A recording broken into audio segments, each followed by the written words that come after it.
From Then to Now, Season 2, Episode 2. And that's our first episode with the World Wrestling Federation. And we kick things off with Mean Gene, because I feel like we've got to get some tribute to the first season coming. Ladies and gentlemen, welcome to Superstars of Wrestling. The biggest 90 minutes in all of professional wrestling. Because, hey, we're at competition with ourselves here. We may be working to make the best product for both shows, but I want both shows to win. We have a stacked card for you here today as multiple superstars lay their claim to win the upcoming Royal Rumble. And with it, the WWF World Heavyweight Championship, the grandest prize in all of our sport. We will also have an episode of Piper's Pit, with the guest being the Mountie, Jacques Rougeau. We hope you all enjoy the show. Let's get right into our first match, which is the new foundation of Owen Hart and Jim Neidhart versus the Orient Express, Kato and Tanaka. Now, you want to talk about things which are changing straight away in this save. You know, because I've honestly, personally been worried that this save is just going to be a copycat of the original From Then to Now. And I don't want that to be a thing. And this straight away is something which is different. Because in that original save, if you go back right to the beginning, remember that Owen and Jim, the Hart and the new foundation, had terrible chemistry, which snowballed into Owen and Koko Beware teaming, which snowballed into the invasion of Kojima and Ogawa, which snowballed into Yokozuna winning the WWF World Heavyweight Championship at SummerSlam. All of that is different now, because that snowball's not going to start rolling, because they don't have bad chemistry. So this save is definitely going to feel very different. Gets a 55, 52 for rate wrestling, and a 46 for the crowd reaction. We then get our Piper's Pit segment with the Mountie here. They get into a quick discussion over Bret Hart, because of course both of them have had issues with Bret over the past couple of weeks and months. The Hitman comes out and says, hey, if you want to talk about me, at least invite me so I can respond and do it to my face, you cowards. But I'm not a talker, we know this, I'm a fighter. So the two of you work together next week. I'll go and find a tag partner, and I'll take you on next week on Superstars. Gets a 66 rating, we lose heat on the IC Gold because I still can't work out how to get these angles to gain heat. It's going to be a long... I might end up going back to turning off these storyline heats, just because I think it's too punishing at this point. 70 rated match on the first week of the show, as Randy Savage defeats Repo Man in 5 minutes 34 with the flying elbow drop. Savage gets an 84 and a 50 for Repo Man. It advances the Fair to Flair, which is our hottest storyline, and it doesn't lose heat, so alleluia. 67 for wrestling, 68 for crowd reaction, and we skip the nice number straight to a 70 overall. Pretty hot. We get a Hulk Hogan promo, which gets a 74. Whoa, promos are a lot more difficult on this game. Because Hogan's over as well. And the only negatives are announcing, okay, we're going to take a while to get these angles hot. So, and as you can see, I've told myself to improvise this. So, let's do this. Well, let me tell you something, Mean Gene. At the upcoming Rumble, there are going to be 29 other men. But they do not have the courage to carry this company on their back, like Hulk Hogan does, like Hulk Hogan did for the last 10 years. Hulk Hogan was screwed by the Undertaker and Ric Flair at This Tuesday in Texas and Survivor Series. Hulk Hogan should be the WWF World Heavyweight Championship, but because of the controversy, they decided to suspend it. And you know what? I respect that. But that ends at the Rumble. And it's going to be Hulk Hogan who walks out of the Royal Rumble with his belt back over his shoulder. Brother. So, Royal Rumble, Ric 'Undertaker. What you gonna do when Hulk Hogan and the WWF Championships come after you. It was improvised. I understand why I got a 74 now.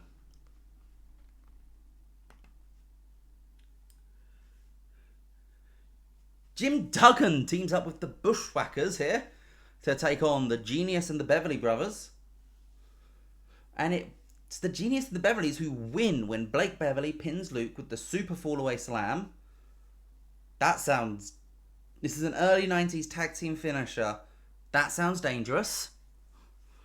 Either way, Butch has terrible chemistry with his manager Jamison. Did its job and gave the crowd a breather after that insane Hogan promo. Let's hope we can build them back up in time for the main event. And Butch does not want Jameson as his manager, and I can agree with that. Okay, so the Texas Tornado comes out. Well, not comes out, but talking to Gene Okerlund backstage. And he's talking about how he wants to win the Royal Rumble and become WWF World Heavyweight Champion on behalf of his family. His family are a legendary team in wrestling, and he wants to go further than any one of them else has ever gone before and win the WWF World Heavyweight Championship. And Shawn Michaels and Sherry Martel comes in and just goes, Tornado, where is your family? Massive jab, which obviously gets Texas Tornado riled up. I said, well, he gets a little bit held back.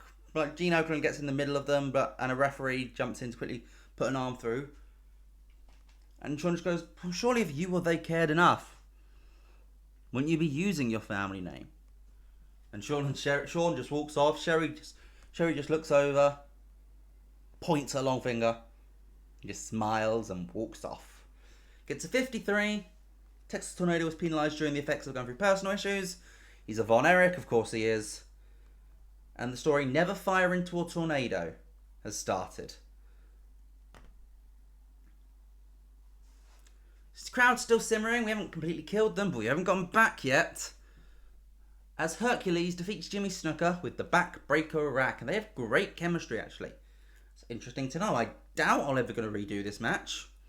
But if I ever just need something for a B-show, or a B-show main event even, I know that these two are here. Gets a 48 overall, 46 wrestling, and a 53 crowd. And we then get a Ric Flair match. It's a really short match, gets a 70 as well. Flair gets a 86, and a 36 for Rudy Gonzalez. A 45 crowd reaction because of the simmering. It is a lot lower than I'd hoped for at this point. 61 wrestling. I mean, that feels pretty fair for an 86 and a 36. It's a 70 overall. I'm pretty happy with that for a squash. A little bit of a three-part segment here. You can see the three parts laid out in the promo I'm going to give you. Jimmy Hart's chatting to Tony Gurria about how to get his clients a tag team title shot. They make a sort of verbal agreement that Tony will discuss it with Jack Tunney. And the Natural Disasters come in and go, Jimmy, getting us a championship shot. Brilliant, man. Love you for that. Basically, that's obviously not his exact words, but that sort of vibe. Money Inc. then comes in and goes, hold on, no. Surely this tag team shot's for us, right? Wouldn't be for them, it's be us. And starts pulling out cash and just waves the wad in Jimmy Hart's face. But he just sits there with these four massive guys, let's be honest. And you can just see him be like, oh, shit. It's a 50 rating. And the main event didn't quite get the crowd involved. So they were still simmering, not quite enough to get them fully in. As the Bulldog defeats Haku in 13:34. With a running power slam, gets a 64 for Bulldog, a 53 for Haku. 59 to wrestling, 50 crowd, and a 61 overall. And they have great chemistry as well. So that's another match which, 6 or 7 months down the line. Actually, no. We know where Bulldog will be 6 and 7 months down the line. Let's be realistic here. You can't do 1992 without Bulldog having a very good summer. He wins with the slam here. And the main event angle does not work. This has been a poor show, unfortunately, in ratings-wise. Piper and the Mountie come out and jump Bulldog, basically trying to take out all the people close to Brett. Brett comes out, fights them off whilst the Bulldog's selling, and Brett and Bulldog end the show working. The crowd gets a 60 overall. What do we get overall for the show? Oh no, hold on. A post-show match. Just a dark match. Undertaker defeats Coco Beware with a tombstone. We needed a storytelling match, so I thought, why not give him a dark match? All the other ones were either squashes or something. This is a match which could actually tell us a little bit of a story. So what is the rating of the show? 59. That is shit. Okay, so we've got a lot of work to do here. Let's get into our B shows then. And here we go, the first of our 2 B shows for WWF. And we're holding all of our B shows for here in the Manhattan Center. Just like for all of the WCW ones, we're going to be holding them in the Universal Studios, the future Impact Zone. And we kick things off with Big Boss Man squashing Shane Douglas with a Big Boss Man Slam. Pretty simple match. Shane Douglas was one of the people who approached me before the show, and I thought, you know what? Why not? Let's bring in some future stars to be jobbers, because that's how most of them begun. I don't have any interest in signing them yet, but it'll be a cool thing to look back on when probably for one of the companies, these guys make appearances. So, 53 wrestling, 59 crowd, only a 39 segment rating because it was a poor way to start the crowd. And as we've noticed with these B shows, they get disinterested so fast. And we kill them quickly. So, Animal and Hawk come out and cut a promo. We're going to send a few stars out for promos just to show that we do care and we are making it worth their money. Gets a 63 for these 2 cutting a promo. Talking about the Jimmy Hart situation. Talking about how, you know what? They don't care which of Jimmy Hart's teams it is. For all they know, it could be a new team Jimmy Hart's got. Just sowing a bit of doubt in all of their team's minds. And essentially, we will beat all of them because we are the tag team champions. And we will stay that way. We are the Legion of Doom. Feel the rush. Obviously a lot more impassioned than my promo is, but I'm booking 90s here and I'm playing all of the characters. I am not going to murder my voice like that.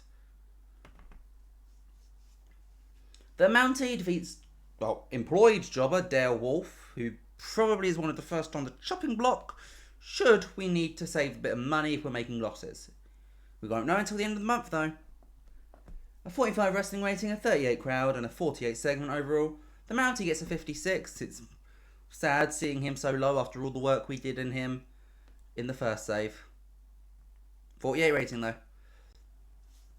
Jake Roberts is the next to come out and give a promo. The colour commentary gave this a boost, which is of course on this show Heenan and Lord Alfred Hayes with Vince as the main commentator.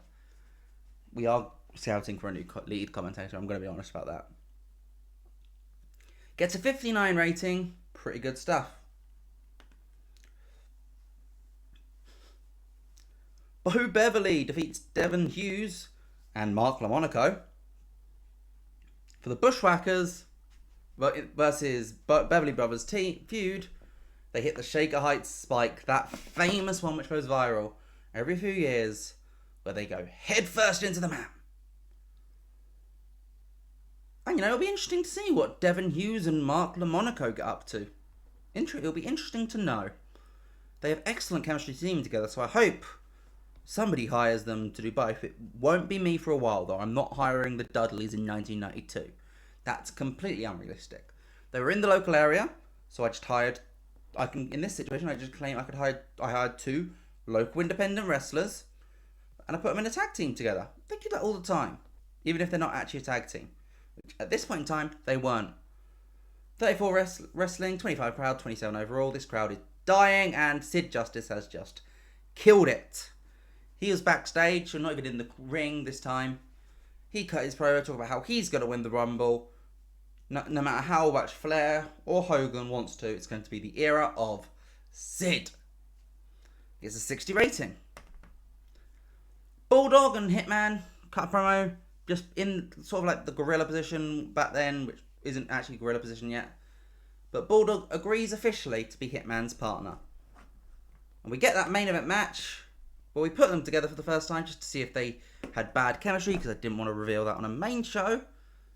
And they beat the Nasty Boys, who are also managed by Jimmy Hart. So, more confliction for Jimmy.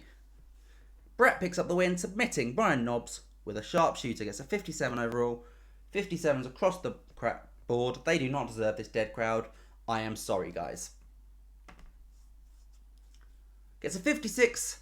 Let's see if we can do a little bit better with the next B show.